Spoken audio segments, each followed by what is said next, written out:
Hi everyone, welcome back to the Speakeasy Spotlight. I'm your host Ashley Ha, and today we are here to talk about Speakeasy's upcoming production of Lizard Boy.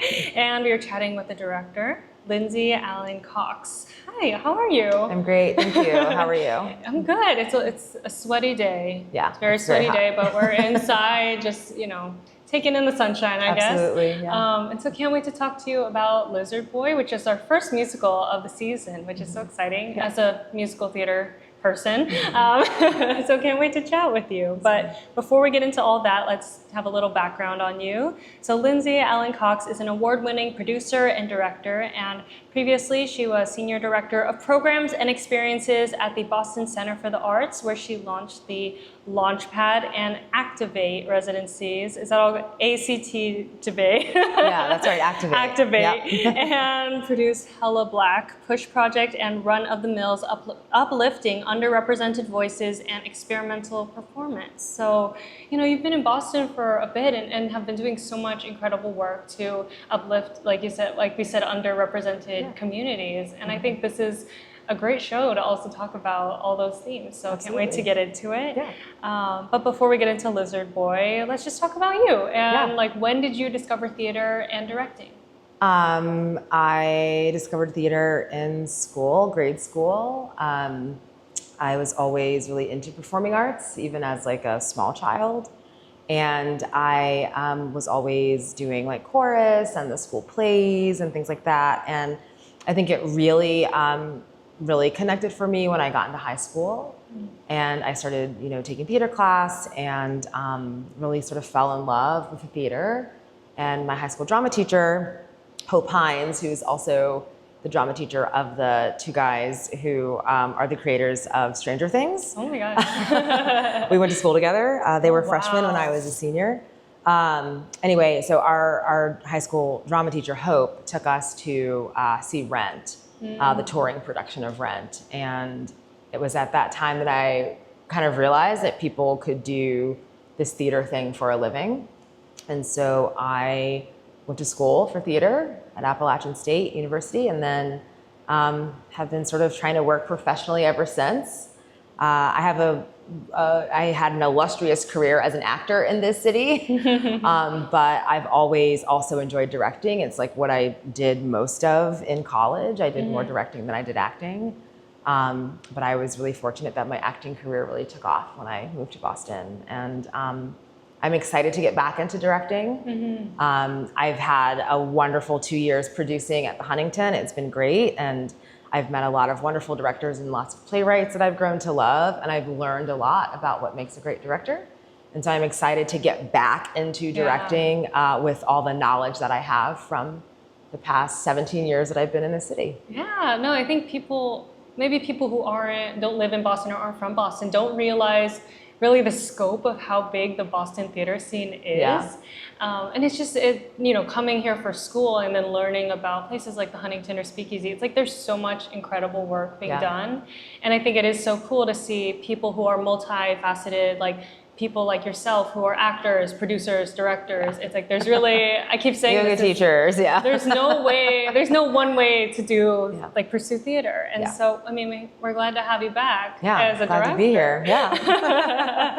And so, talking about Lizard Boy, and without spoiling, how would you describe the show to someone who's never heard of it? Lizard Boy is it's fast-moving musical that harkens back to comic books. It is a love story. It's a friendship story. It's a coming-of-age story. It has all the components that you want in a piece of theater where you come in with one expectation and you sort of leave feeling differently. And I had the chance to see Lizard Boy in Ashland, Oregon at the Oregon Shakespeare Festival. And I just, will say that there was laughter, there were tears, and there was a lot of celebration at the end. I feel like musicals can do that too. They kind of take you for a loop and then, end it with celebration and happiness. Absolutely. Yeah. And so take us through the process of, I guess first discovering the show, maybe before you saw it, maybe when you just heard of it, and then how you got to come here and direct it. Yeah. So I actually hadn't heard much about Lizard Boy before I went to Oregon Shakespeare Festival. I went as part of a program that brings out producers and casting directors, and we stay for a weekend and we see like 6 or 7 plays in a weekend in like 4 days. It's pretty crazy. That's a lot of information. It's a lot, and they're all very long. No, that's not true. And also during that weekend, I get to meet with actors. And so I had the luxury of actually meeting with the actor who played Carrie before I saw the show. So I got to get to know him in a 7-minute meeting that we had. That's very quick too. It's very quick. But anyway, so it was the show that everyone was talking about that weekend. And I originally didn't have a ticket, and they were able to hook me up with one. And I sat next to my casting director friend, Jonathan, from Milwaukee Rep. And it was like nothing like I was expecting. And I think Jonathan and I like held hands and like held each other and, you know, were sobbing at points. And I was like, this is a really good piece of theater. And it is born out of these artists. The 3 of them worked together for a long time on this piece. And it's been to New York. It was at Theater Row, and, you know, it went to OSF. And I just was in love with it and couldn't stop thinking about it. Yeah. It's such a special piece, I think. I only had the chance to read it and listen to it. Haven't really looked into anything being put on stage, but like even on the page, it's just so intricate and fascinating and unique. And I think that's exactly what also SpeakEasy stands for, and you know what Lizard Boy kind of stands for. So why this show now? You know, I mean, I think there's always time to talk about being true to oneself. There's not a wrong time to do that. And I think that Lizard Boy is a lot about that. And it's a lot about self-love and self-acceptance. And I think now more than ever, not to sound cliche, but particularly people who are part of marginalized communities need to continue to hear that message that you are exactly who you need to be, you are exactly where you need to be, and you deserve to be loved. And I think that Lizard Boy speaks to all of that and is very current and on point for some of the issues we're dealing with today. Yeah, I mean, this musical has a writer who is API, and we're hoping to have, you know, some our leads be API as well, and BIPOC. And so, what does it mean to you to be telling this Asian BIPOC like queer story? Yeah, I mean, that was one of the things that when I saw the show, I just sort of didn't expect, and I was like, oh, this is a BIPOC story, and this is a queer story, and like, what is happening, you know? And Justin is really clear in his director notes that the actor playing Trevor needs to be someone who is a person of color.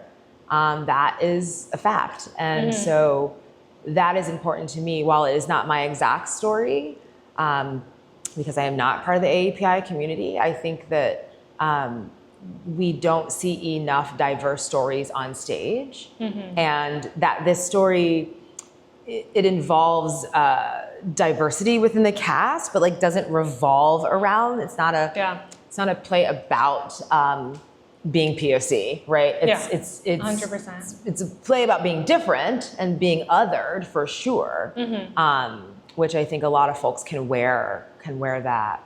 But I'm just excited to see where this cast ends up. As of today, we haven't finished casting. Yeah. It's such a long, and it's a puzzle, really. It's a puzzle, but we had brilliant actors come in. I think, you know, and this play is challenging. You have to be able to play multiple instruments. You have to be able to act. You have to be able to be funny. You know, there's so many things. And so we've really lucked out that we found some really great actors for every single role. And now it's just a matter of fine tuning and putting the right cast together. But it means a lot to be able to tell a queer story. It means a lot to be able to tell a story about a person of color and to do it in a way that's musical and different. Yeah, and I loved what you said about this is not a story about being Asian or about being a person of color. This is like normalization. I'm just like, that's a fact. It's how these characters live, and it's not something that necessarily needs to be commented on to be present. Right. And I think that's just maybe the thing we need the most right now. It's just when we get ultra specific into these stories, that's when they become universal. Right. And so I think really leaning into that is honestly the show's like superpower. Oh yeah, absolutely. To kind of be along the lines of the show, you know, with comic books and superheroes. Absolutely. And it does deal with being different. Like, you know, Lizard Boy, it's in the title. Like, he's different, you know? And you know, the hope is that he learns to love and appreciate his differences as his superpowers. Yeah. You know? No, and you mentioned a little bit about the musical side of this. Yeah. So what can we expect from that? Yeah, well, there's many instruments get played throughout the course of the roughly 90-minute piece. We have cello, we have glockenspiel, we have piano, we have ukulele, we have guitar, we have egg shakers. I mean, you name it, it's played in this play. And then the actors they're singers too. So, and most of the sound that you hear in the play is created by the actors and the instruments. So there's not like a robust soundscape that's happening with some other sound that someone else made in their home and we're playing through the speakers. It's like when a door creaks, an actor's making that sound, kind of like Foley, right? Yeah.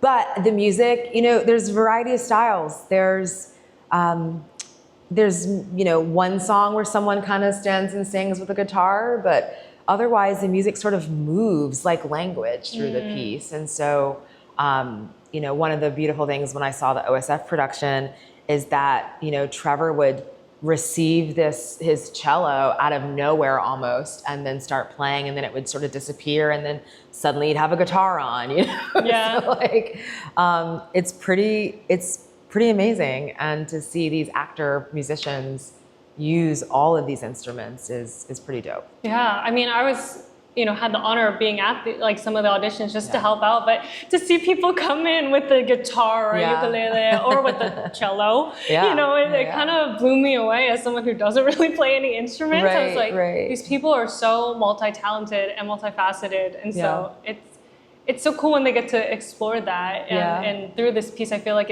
it makes it so raw in a way. Absolutely. It's like there's nothing overproduced about it. Yes. It's like this is the story, and then it's just we're going to tell it in this, you know, this 3-person smaller way. Yeah, it's going to feel, the hope is that it feels like you're, you know, at an underground bar or music club or something like that. And we're really lucky that our music director, Violet, is actually a cellist. And so we lucked out finding a really amazing music director whose main instrument is the cello, who also plays piano, who's going to join us through this process. And she's been amazing. And I can't wait to see her in real life. We've only communicated over Zoom, but we're excited to be in the room together in a few weeks. Yeah, so exciting. And as a director, what excites you about bringing this piece from the page to the stage? Yeah.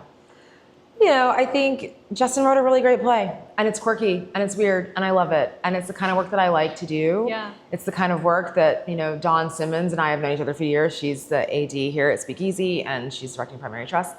You know, we've been working together for almost 2 decades doing the quirkiest, weirdest stuff that we can manage to do together. And so it was like a no-brainer when she was like, do you want to do this? And I was like, absolutely. She knows me so well.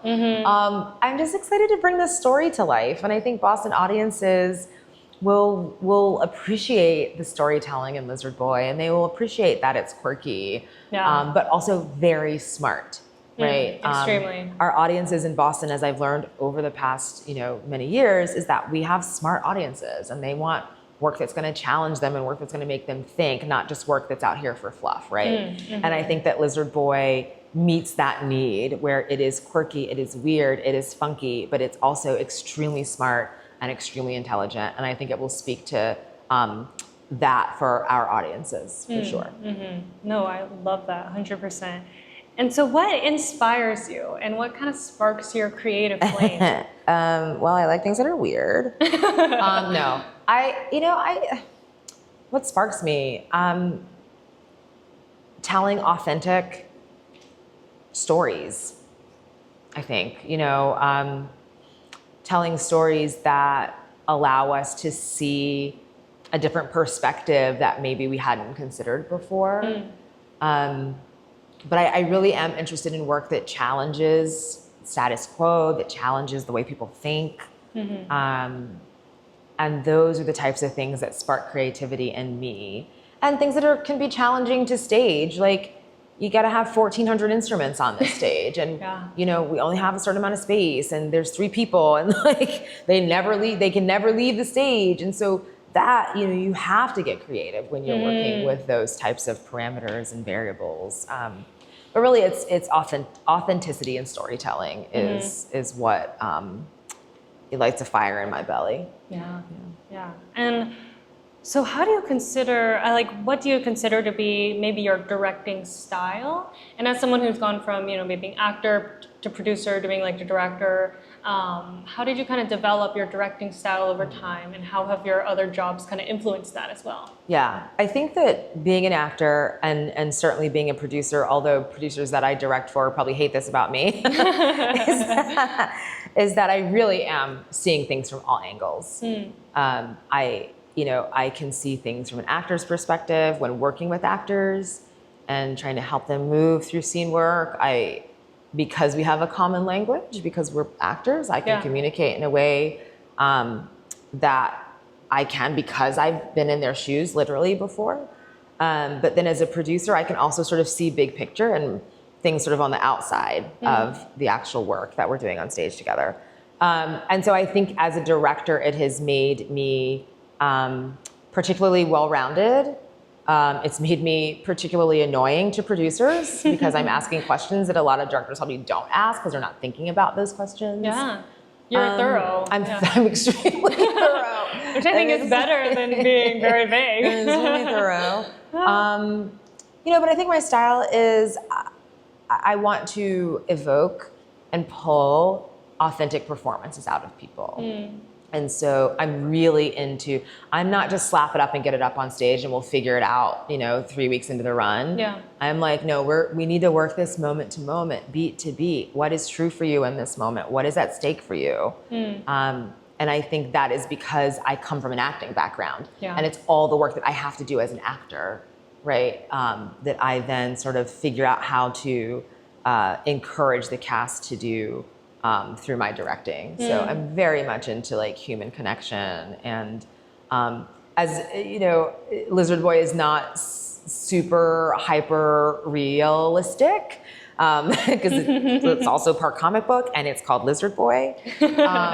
But I think that I still want the relationships and the scenarios and the circumstances to feel authentic and real. And even if there's sort of this heightened magic around them. So I think that's my style, if that answers that question. Yeah, no, I think 100%. In a way, it made me think about how like you're kind of doing all that actor work that we have to do, but for like all of them. So it's like you don't just get to worry about one character and keep to yourself and then don't worry about what the other people are doing. It's like you know all of these characters so well, and then you see the bigger picture of what's going on, and so.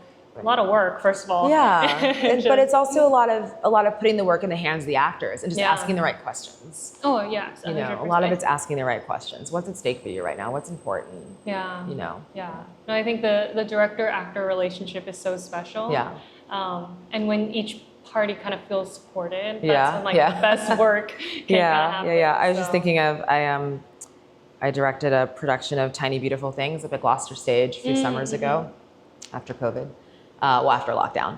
And if I was having a tricky time staging something from my perspective as a director, I would have to get on stage and like do it and be like, okay, that's what I need to still that I needed to sort of see it from the other perspective in order to be able to articulate what it was that I was trying to get the actors to do. And so there was always this ongoing joke about, oh, she's coming up to like do her actor thing, and then Well, it's kind of like we always, in anything, we always see like maybe what's wrong or what we could change in other people, right? But then we don't know like what we would do in that situation either. So it's like, it's just, about, again, just like understanding and empathy kind of to get through that. So it's like, how do I get you from here to there? Let me try it myself and see, okay, this is how we'll do it, right? I feel like it must be fun for the actors too. They're like, oh, okay. Yeah. Luckily, it was a cast full of my friends, and so they were very understanding. They're like, yes, we get to watch you act. And so what would you say to like aspiring directors who have no idea how to start?